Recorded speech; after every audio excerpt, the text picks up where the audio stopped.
جی بالکل، میں آج لنڈی کوتل چرواز گئے کے مقام پر موجود ہوں جہاں مظاہرین نے بجلی کے ناروا لوڈ شیڈنگ کے خلاف قومی شاہراہ کو ہر قسم کے مضروب کے لیے بند کر دیا گیا ہے۔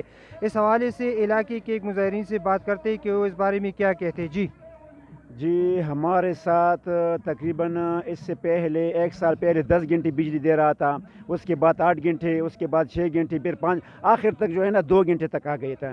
تو سر جب انضمام ہمارا ہو رہا تھا تو اس وقت اس نے وعدے کیے تھے کہ آپ کے اوپر کوئی ٹیکس نہیں ہوگا، آپ ٹیکس سے مستثنیٰ علاقہ ہے۔ تو ہمارے ساتھ وہ وعدوں سے مکر رہے ہیں، حکومت کیوں مکر رہے ہیں؟ ہم وہ بدبخت بد نصیب خطہ ہے کہ ہمارے ساتھ کوئی بھی اپنا وعدہ مکمل اینڈ تک نہیں لے جاتے۔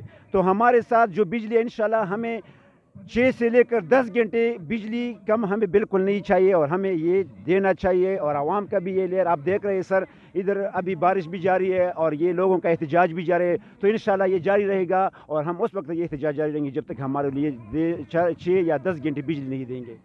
جی، مظاہرین کا کہنا ہے کہ اگر حکومت کی طرف سے اور ٹسکا حکام کی طرف سے ہمارے لیے 10 گھنٹے بجلی بحال نہ کی گئی تو نہ توڑنے والا احتجاج جاری رہے گا۔